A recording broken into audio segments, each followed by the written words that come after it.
Good morning India. दोस्तों नमस्कार।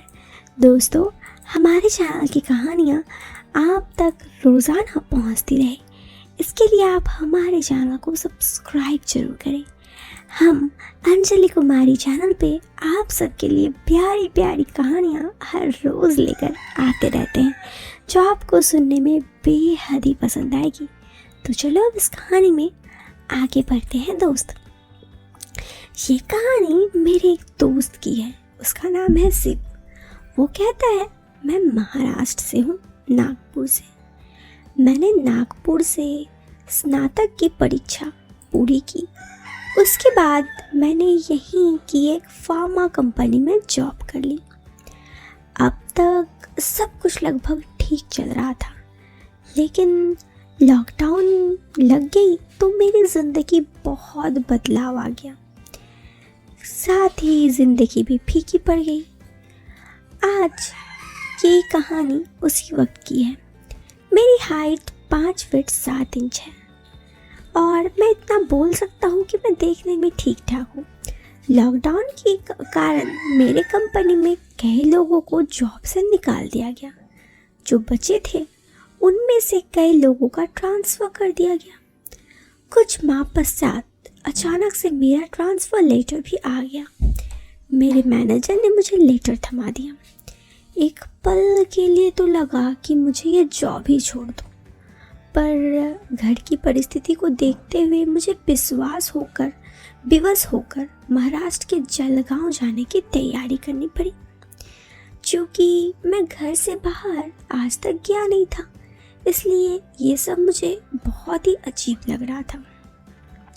मैं काफ़ी उदास भी था, लेकिन मुझे क्या पता था उस वक्त कि मेरी ज़िंदगी की एक नई किताब शुरू होने वाली है। मैं नागपुर को बाय बोलकर चल दिया। जलगांव जाने वाली बस रात को 12 बजे चली और सुबह 8 बजे के करीब जलगांव आ पहुँचे। ऑफिस संबंधित फॉर्मेलिटीज़ पूरी की और ऑफिस के चौकीदार की सहायता से एक रूम देखने निकल पड़ा। सुबह से शाम तक कई रूम देखे और मकान मालिकों का नंबर भी लिया। क्योंकि मेरे ऑफिस के पास सबसे पास एक खान अंकल का रूम था, जो उसी कमरे में मैंने फिक्स किया। उन्हें फ़ोन करके फ़ोन पे ही एडवांस दे दिया। जिस वक्त मैं उनके घर देखने गया, शायद उस वक्त उनके घर कोई नहीं था। मैंने भी नहीं पूछा। मुझे भी ये लगा कि ये सब जानकर क्या करना है। अगले दिन जब मैं घर में रूम पर आ गया तो अंकल ने मुझे चाबी दी। मैं बाजार से ज़रूरी सामान जैसे गद्दा, चटाई आदि खरीद लाया, कमरा सेट किया और उस दिन मैं जल्दी ही अपने ऑफिस चल दिया। वापस शाम को 5 बजे जब मैं अपने रूम पर आया तो फ्रेश होकर छत पे गया और सिगरेट लिए हुए हेडफोन से गाना सुन रहा था। उसी वक्त एक औरत छत पे आई। शायद वो मकान की ओनर थी। उन्होंने मुझे देख एक हल्की स्माइल बिखेर दी। मैं तो उन्हें एकटक देखता ही रह गया। वो क्या खूबसूरत दिख रही थी, थोड़ी हेल्दी। मुझे लग रहा था कि क्या ही बताऊं, मैं उन्हें घूरे जा रहा था। छत पर उन्होंने गेहूँ सूखने के लिए डाला था, तो उसे समेटने के लिए वो छत आई थी।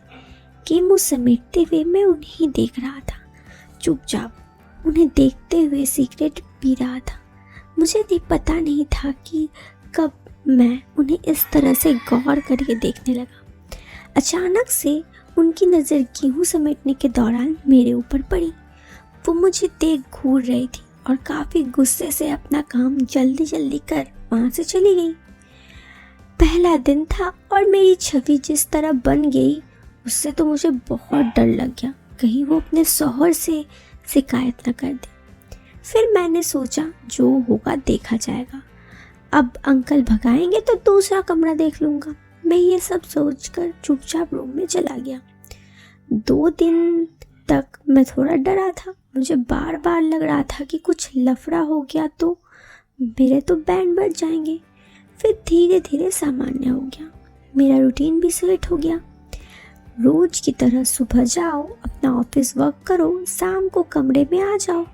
लगभग 4 दिन बाद सुबह 9 बजे उठकर मैं छत पे घूम रहा था तो वो कपड़े सुखाने आई। उन्हें देखकर मेरा मन बढ़ गया। फिर मैंने सोचा उस दिन मुझसे कुछ बोली नहीं, आज भी नहीं बोलेगी। फिर मैं एक अंधेरे में तीर छोड़ा और कमाल की बात ये थी कि वो तीर बिल्कुल सही निशाने पे था। तीर ये था कि मैं उन्हें देख रहा था और उन्हें देखकर मुस्कुरा रहा था। आज वो मेरी ओर नहीं देख रही थी। फिर अचानक से उनकी नज़र मुझ पर गई और काम हो गया। वो मेरी तरफ आई और बोली, ये सब क्या है?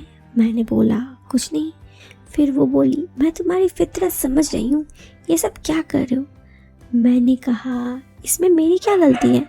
आप इतनी सुंदर हैं तो आपको देखकर कोई भी ऐसे, मैं क्या ही बोलूँ। मन ही मन मेरे दिल में था कि वो तो मान गई। कुछ देर बाद उन्होंने मेरा नाम पूछा, तुम्हारा नाम क्या है? मैंने नाम बताया। उस दिन उनसे लगभग आधा घंटे तक मेरी बात हुई। मैंने अपनी सारी डिटेल्स वगैरह बताई। यूँ ही बात करते करते मैं उनके बारे में जानने लगा। उनका नाम जुबेदा बानो है। उनकी 3 लड़कियां हैं। इस समय वो सभी किसी रिश्तेदार के यहाँ शादी में आउट ऑफ स्टेशन गई हुई हैं और उनकी बेटियाँ 1-1.5 माह बाद वापस आएंगी। अभी घर में हस्बैंड वाइफ 2 ही लोग हैं।